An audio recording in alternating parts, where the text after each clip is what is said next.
Okay, hello everybody. This is Julian who's talking to you. We're broadcasting for the English 3 for software engineering. So today's aim is to talk about the topics for the first module. We have in here the date for today. So we're gonna start. I hope you can see all these. That my I'm gonna share my screen. So let's start. So for the first term, we have three topics, but I'm going to explain just two of them. The first one, we're going to work with comparatives and superlatives.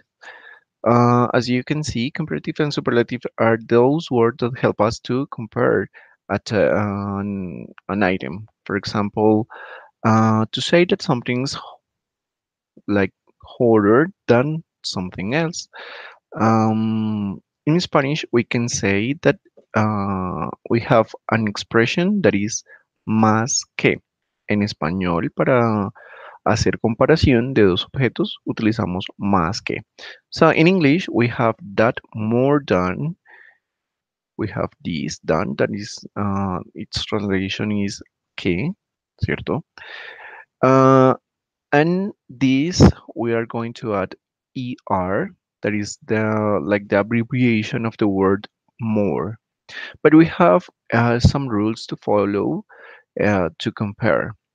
For example, if we have one syllable adjective like small or hot, we are going just to add er at the end, and we have already the comparative form of the adjective.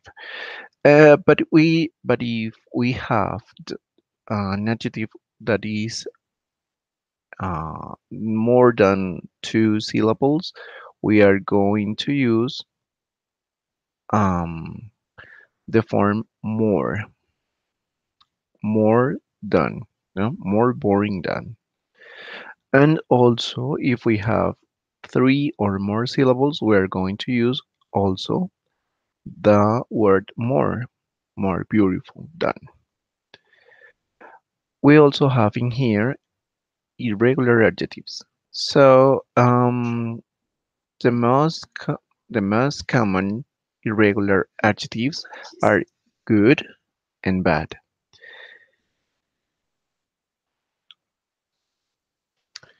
For example, in this case, good, we have a different form.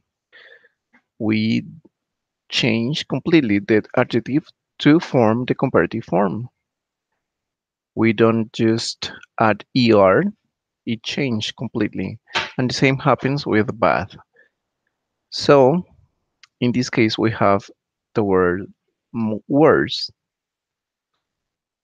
Ok, chicos, vamos a repasar aquí rapidito en español para que todos tengamos como muy comprendido. Entonces, ¿qué son comparativos? Pues palabras que nos ayudan a comparar dos cosas, dos objetos, ciudades, personas, en fin. La forma comparativa en español es más que. Yo soy más alto que, más y que. Ese que en inglés se traduce como than, que es diferente de what. ¿Listo? Para comparar utilizamos than.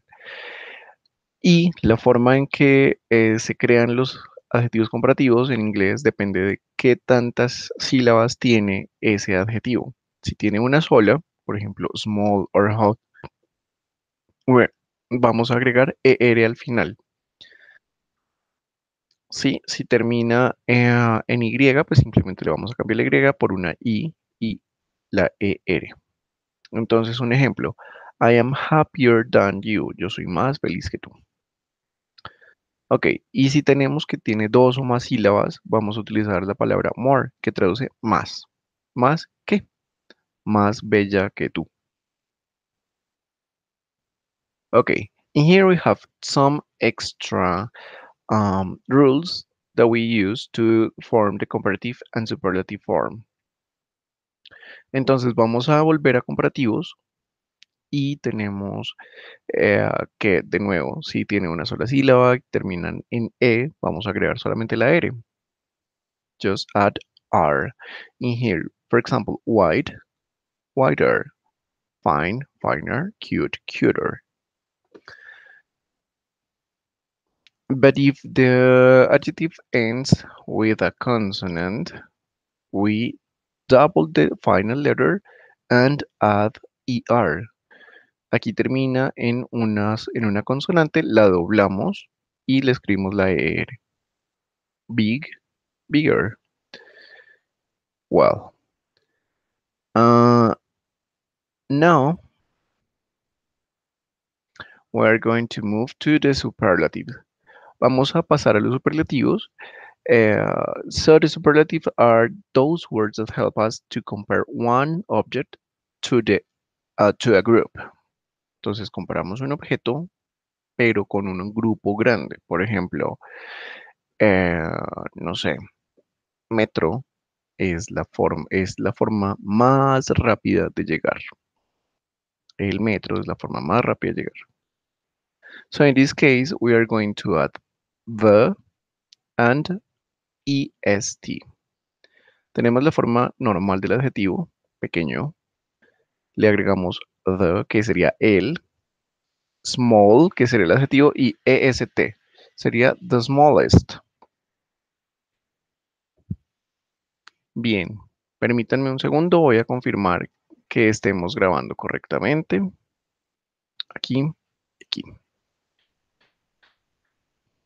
Bien, entonces chicos, para esta semana tenemos la entrega de un taller para que por favor lo tengan muy en cuenta y si ustedes llegan a tener algún inconveniente, no olviden que me pueden escribir un correo electrónico, me pueden enviar sus mensajes para poder colaborarles en lo que más pueda. Bien, estamos grabando de forma correcta. Okay, but what happens if the word includes two or more syllables? We are going to use the word the most. We are going to use most. Entonces, aparte, si tiene dos o más sílabas, ya no le vamos a agregar est al final, sino que le vamos a agregar la palabra the most, ¿cierto? El más bello. Well, and we have in here also the same rules that we had for the comparatives. So, depending on the number of syllables and the final letter that includes the adjective. For, for example, in here we have that it ends in Y. Happy, Y ends in Y. So we are going to need to change that Y to I, then add est, the happiest, the silliest, the loneliest, and that's it.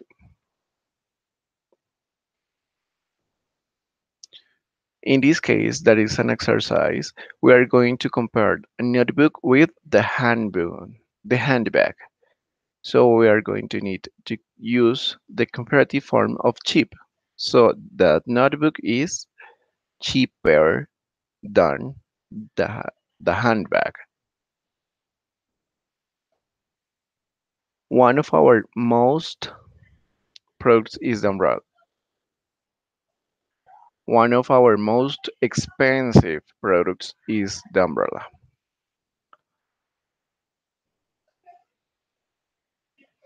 Okay, so we are going to move to a topic that maybe you are going to find in the activities and the material that we have for this course, that is equatives. We use equatives to express the idea of equal. So, chicos, vamos a cambiar de tema y ahora nos vamos a ir hacia los equatives, que son como expresiones que nos ayudan a decir que algo tiene la misma connotación que algo más. Por ejemplo, my hair is as long as my sister's. Entonces aquí tenemos que usar la estructura de as, que traduce como, y este as también traduce como, pero juntos sería tan como. Y el adjetivo en la mitad, digamos que azul, azul es un adjetivo, blue as your hair, por ejemplo, tan azul como tu cabello, o as blue as the sky, tan azul como el cielo. You can also compare two things that are not equal. Entonces, los equatives también nos sirven para decir que algo no es exactamente igual. Entonces, my house isn't as big as your house. Mi casa no es tan grande como tu casa. Okay, and the final um, topic for today, we have adverbs of frequency. Entonces, los adverbios de frecuencia en inglés hay una marcada diferencia para el número de veces que hacemos algo. Entonces, los adverbios de frecuencia nos ayudan a decir que hacemos algo y cada cuánto se hace. Always traduce siempre. So, always is 100% of the times, 100% de las veces. And never is 0% of the time. Entonces, nunca es el 0% de las veces. Y always es siempre. Nosotros en español, todo esto que dice desde usually hasta hardly ever, eh, es una escala que realmente no es muy clara en español. Nosotros podemos decir generalmente y es completamente un sinónimo de usualmente, or often, ¿cierto? Que es a menudo, sometimes, algunas veces, rarely, raramente, seldom, casi nunca. Hardly ever, casi nunca, y never, que es nunca. Entonces, simplemente tenemos que aprender en inglés la escala, de acuerdo con el porcentaje de las veces que se hace algo. So, let's move to an example. For example, I usually take Transmilenio to go to the university. Sí, usualmente tomo Transmilenio para ir a la universidad. But I hardly ever take a taxi to go to the university, pero raramente tomaría un taxi para ir a la universidad. ¿Va? Aquí están los ejercicios. Entonces, ¿cuál es la forma correcta en que se usa? I always, sí. I usually, I normally, I often, I sometimes, I occasionally, I seldom, I rarely, I never. ¿Listo? Va el nombre, luego va el adverbio de frecuencia y luego el verbo. And that's it. Thank you very much for being with us tonight. And I hope this can help you to develop the activities that we have for this week. So we remember that for next or this coming Wednesday, we're going to have this exercise, download the material in here. Then for the next week, we are going to work with comparing preeminent systems. That the idea is that you use comparative and superlatives to talk about operating systems. So you have to develop a poster to compare four programming languages. Vamos a comparar cuatro, um, uh, perdónenme, lenguajes de programación y vamos a tener que hacer un póster que incluya oraciones usando comparativos y superlativos. So, and that's it. Thank you very much. Remember that in case you have any doubt, you can contact me. I usually prefer that you send me emails through the platform. Chicos, si tienen alguna duda, no olviden que me pueden escribir a través de la plataforma. So that's all for today. Thank you very much for being with us, and I hope you have a really nice night. Good evening, and bye.